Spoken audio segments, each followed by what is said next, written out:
I'm going to start with the aged horses, make my way back, because this week I want to grade all the 2-year-olds again. So we're going to start with the 4-year-olds through 10-year-olds. You know that Sintra is the last horse we're going to talk about. First horse we always talk about is Atlas Hanover. This horse was very, very good training the other day.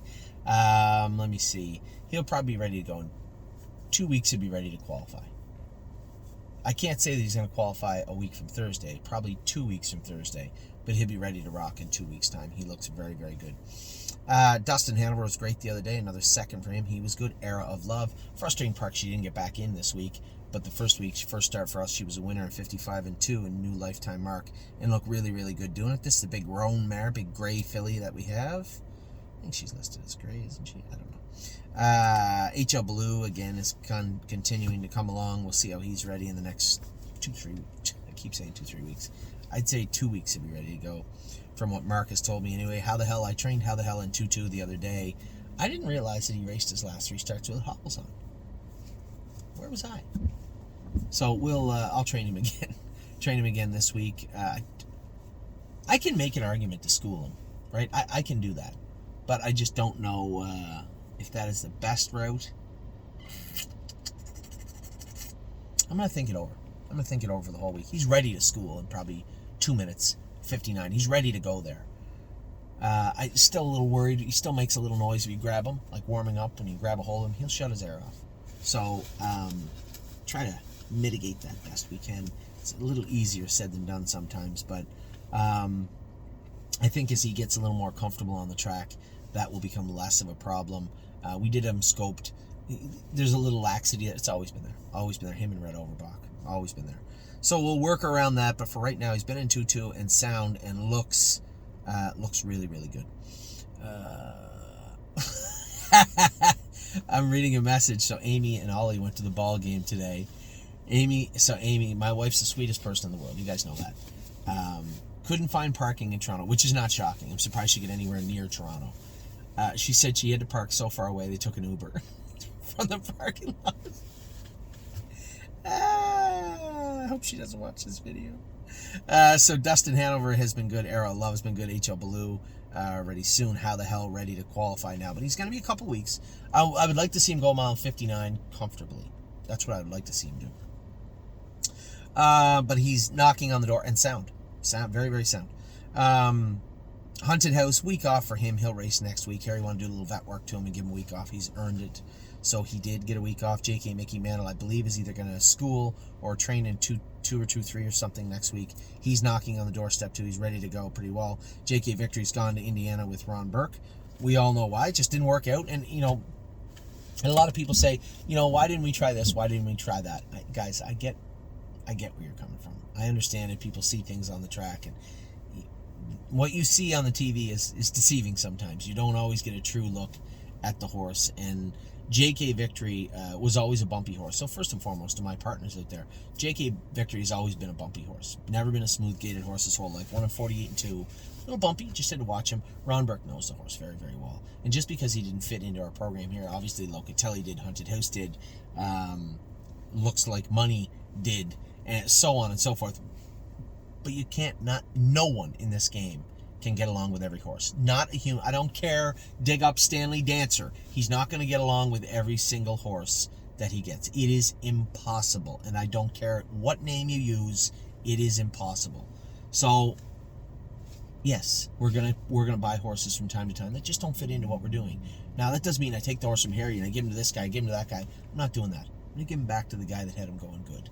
And the horse is going to Indiana because he's an Indiana bred. There's races for him where he'll race. We're going to give him back to the guy that did well with him. I had a short conversation with Ron Burke today. He already said exactly what he wanted to do with the horse. Just let the guy do his job. It's not the end of the world. The horse did pace 51 in a piece for us here. It's not like he paced in 2 minutes. We're like, oh my God, well, what's going on with this horse? When really good horses slide a little bit, they don't look nearly as good as they did before. Sometimes that little bit of slide out of the top echelon isn't just a little slide out of the top, because there's a lot of gatekeepers waiting for you just underneath the open class. Sometimes when you slide a little bit, you slide 3 or 4 rungs down the ladder, and all of a sudden you start to panic. So I guess my message to everybody is, it's not the end of the world. It's not the first time it's happened. It won't be the last time. We're all big boys and girls. Just let Let the guy that's training the horse now do his job. Then we'll see. Now, if we're having the same conversation after 6 starts in Ron Burke's barn, okay, then we can start talking about about things that are concerning us with the horse. But for right now, it just didn't work out here in Canada. It could have been the track. It could have been Harry's program. It could have been a million things that didn't work. He wasn't far off where we needed him to be. He just did not get to that point. And there's nothing wrong with that. As I said, not the first time it happened with Patrick de Prana. He come home, we bought the horse, supposed to be this killer. We brought him here, did everything right. Well, we thought everything was right with the horse. He couldn't function. We were training him too hard. He flipped his heart, he had AFib, you remember? And then he qualified, went down, lo and behold. And I told everybody, every horse is different. You have to be able to tailor your barn around the horses, but you can't always do it if you don't know how to tailor it. Patrick de Prana, from when he left Stacy's barn and went to the field in Pennsylvania, when he came back, we tried to train him in 235 and he tied up. Okay, let's call an audible. There's an equicizer right out there outside our door in Northfield. He went on the equicizer every single day. He never once jogged. From the first week in February till the day he qualified in 55, he never saw the harness one time. Except when I galloped him. You saw me gallop him. So he would jog on the walker, on the equicizer, 5 days a week, Sundays off, and I would run him on Wednesdays. Put him into qualify 55, put him back into qualify 51. He's won the Open twice. That is not your typical training method for a standard bred horse. It just is not. And most horses could not do that. They would not be able to function with that regimen. But that's how Patrick likes it. So when we first got him, we were training him too hard. He raced bad, we trained him harder. He doesn't like to train. He doesn't like to train at all. So it's just a matter of knowing the horse. And when it comes to this particular horse, he was almost there, but not quite. And hopefully now that he's back with the guy that did well with him, we'll have better results. And that's the hope. J.K. Mickey Mantle's almost ready to go. I jumped over. No, I didn't jump over. J.K. Mickey Mantle's almost ready to go. J.K. Victories with Ron Burke. Looks like money. Getting very, very close. Harry was really excited the other day talking about him. Red Overbach. Megan asked for 1 week just to clean up his feet. She thought his feet were bothering him a little more than she thought they should. And because he was taking weight, he was running down now. He's run down his whole life. But I'm not going to turn away from a fresh set of eyes. Megan is a good horse person also. She wanted a week to work on him. Fine. Have your week. He's in to go next week. Monday, Tuesday, something like that. Renegade Gypsy. Oh, Gypsy's sharper than we thought he was. He knew how tough that series at Resolute Bay is in, and got sick right before the series, and then popped a splint. He'll be ready to go in a week. He didn't qualify this week because we did some bet work on him. He'll qualify next week. I believe Mario said next Friday he'll qualify. Resolute Bay, as I just said, is a tough bunch. Tough bunch of horses, and it sucks, when you have to win a race against horses you can't beat, but it's not like he fits something cheaper. He had 20,000 made last 5 when we looked last. He might have dropped something off, but listen, if Harry said, hey, he fits in numbers at 12,000, I'd rather race him there than the final of that series.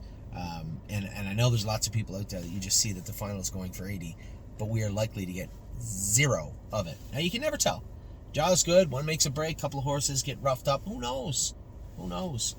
But it'll be an uphill battle. So hopefully we can protect him right through till the week after this final or the next start, and go from there with Resolute Bay. Indeed. What do we got next? Stonebridge Ducati has been racing well. Really happy with him. 3 Point Blue Chip's about to start back. Now, I did get a call. They said, geez, because we were trying to breed mares with him, and he's infertile. He's really sharp. In fact, he was biting at people and being a little nasty. And I said, well, if we can't breed him, just geld him. Does that not seem likely to do? Because I can tell you one thing. If he bit even one of the grooms in our barn, I would geld him the next day. Or he would be in somebody else's barn. And that's pretty much how it is. I have to be able to ensure the safety of our caretakers and our clients that come in the barn. And that's why you won't see any dirty horses. The last one we had was Compass Rose DC, and we had the cage up when people were around. And the same caretaker took care of her. I said, please be careful around this mare. And she did get better. But then when we brought her out of retirement, she got worse. So for her to stay with us, she better get in full. But yeah, 3 Point Blue Chip. I said, listen, you guys are training the horse. I haven't seen the horse since before the matron. That's the last time I actually laid eyes on 3 Point Blue Chip. Amy saw him with Gary and his wife in Kentucky, but I haven't seen the horse. And if he's going to be biting and being nasty in the barn, then just castrate him. It's not the end of the world. So I suspect, I'll leave that with Julie and Tom, but I suspect that's, I don't know whether they thought I was going to say, oh, please don't do that. Go ahead, castrate him. You can't have dirty horses around. So old 3 Point might be a bit of a gelding come, the second quarter of 2023. Unbeatable Kemp has been good. Bad luck, he made some breaks on James. He wasn't the soundest. He's coming in sound. We think we got his blood under control. And he's in a good spot for Monday. Now, I told James, do you want me to drive the horse? And I think he would have, but I'm not there, right? I'm in Kentucky on Monday. I was already committed to it, and I can't just switch back and forth. It's tough. This is the time of year. You guys know what it's like. I'm not Dexter Dunn, all right? But there are times when I said I'll try and drive this horse. It's in Pennsylvania. That one's in Kentucky. This one's at Yonkers. That one over there is in Indiana. I can't be everywhere. And it's glad. I'm glad and fortunate that I'm still wanted sometimes, but Unbeatable Kemp, James has had good luck with the horse, just none of late. So hopefully Kemp can come back to life in a big way on Monday. We gave him the week off. We worked on his blood. The horse is sound as a dollar. He trained good this week. He should be coming in good. So we'll see how Monday goes for Unbeatable Kemp and James. World for Two shut his air off the other day. Now I asked Stacy maybe just to draw the blood because I am worried about liver counts and stuff with him. So we'll see how it is. I haven't heard back from her, so maybe she didn't get the blood back yet. In Ontario, we draw it. We'll have it this afternoon. In these other places, it's usually the next day. If you draw it on a Friday, you might not actually get the results till Monday. So you just have to deal with it best you can. But for now, World for Two will be slated. As I did say to her also, he got beat up pretty bad, coming off scratch sick, then get run over. Jam him. Put him in where he can win and where you're going to force somebody's hand to claim him. And I think the numbers of 4 claimer is the place to be for him his next start. Yo Mister has been good, but just in a bad spot with him his last start. I think, Brett just didn't want to expose the horse. I don't blame him. Hopefully we can get him in a spot where he's either on the front in the 2 or 3 hole or second over. That would be good, but that's easier said than done sitting in a car. In Ontario, you have to go out and actually drive the horse. And Brett's done a tremendous job with him, both him and Stacy. So he'll be back at it this week. Locatelli is in to go Monday. He's coming off again. The liver was high. Blood wasn't the best. I think they got him right where they want him now. We'll see how he does this week. No free lunch. We'll be ready soon. Harry said he knuckled over and actually cut his ankle the other day, but it was superficial, small thing, but and Harry was smart about it. You don't want him taking weight anywhere.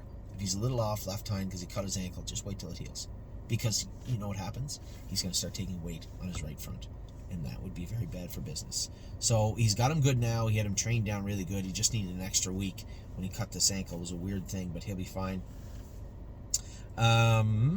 Next is Oakwood Cowboy IR. Oakwood Cowboy, I would have loved so much to drive that horse. Oh my God, I would have loved to drive him in Miami Valley and cut him loose.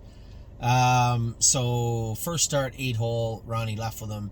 Grabbed a hold of him big time in the first turn, dumped him in the 4 hole, came first over, pulled up roaring, scoped him. He had shut his air off probably when he tried to put him in the 4. He's just doing the best he can to get the horse a trip. It's just a bit of a nightmarish trip for him. Now, we could race him in a number of places. I could have put him in Oak Grove the other day, but I thought he would get in Miami Valley, and it turned out he didn't, and they'd drawn for Northfield beforehand. So Jason said, well, listen, he shut his air off. We can work in his throat, quiet him down, put him back in to go at Northfield. If it doesn't work out, then you take him wherever you want. And I think that's fair. I think that's only fair to do. So you're going to see Oakwood Cowboy race one more time at Northfield Park next Sunday evening. Stay close. We took the hobbles off him. I see Louis Philippois down to drive me. Did get a little bit of a salty bunch. He's ready to go, but maybe one start's not going to hurt him. And as I said to them, if he needed the start, he's going to get in tough. Maybe see if he can go without the hobbles on. I'm certain he can. Certain he can, but knowing on paper he can, and sitting behind him saying, "Hey, I think he can go." Yeah, you still got to go out and do it. I'm not the one doing it for him. So we'll see how Stay Close goes. He'll either go out and race great and probably be knocking on the door of a big win, or he may make a break and we'll be like, all right, he's got to wear those hobbles. And the next time we put him in, he will be ready to dance. He is ready to go right now. Wouldn't shock me if the horse went in 53 his first start. Let's see. I'm going to be watching, with bated breath, same as you. Kings County, 3rd week in Scioto is when I was told he'll be ready to go. So we'll hold We'll hold Stacy to that. White Tiger's in Monday, coming off a couple of flat performances. But again, the horses' bloods were a little screwed up here for a couple of weeks. They're good now, I believe. White Tiger should be ready to go on Monday. Patrick the Piranha's blood was certainly not screwed up. Man, did he look good the other day. Mitchell Cushing's done a great job with him, and so has, obviously, Mark and Melissa have done a great job also. Per Lucky, I'm going to drive Per Lucky from the rail at Oak Grove on Monday afternoon in Kentucky. Odds on Del Rey is racing tomorrow. Got a good spot again. Mikey claimed this horse. I don't know. He's got a good spot. Good spot to race from this week. Took a dive off Dipper. Does not. 7-hole. He was assigned. 1 win in the Open. They assigned him the 7-hole. That's hardcore. Atlee Bender is going to drive him. Atlee is Irv Miller's son-in-law, married to Hannah, I believe. Nice kid. I watched him in Illinois, talked to him, but really, really good set of hands on him. So I can't wait to see him drive. Took a dive off Dipper in Kentucky on Sunday, tomorrow. And Sintra will be in to go next week, I'm sure. Good qualifier from him, 53-2, 26-3 on the end of it. He's ready to rock. So those are the aged horses, 4 and up. I'll be back with the 3-year-olds in a second. That's going to be an optimistic list. I'll be back with them in a second, and then you know what? The biggest thing of the day is going to be grading and marking the 2-year-olds. I'll be back with them in just a minute also.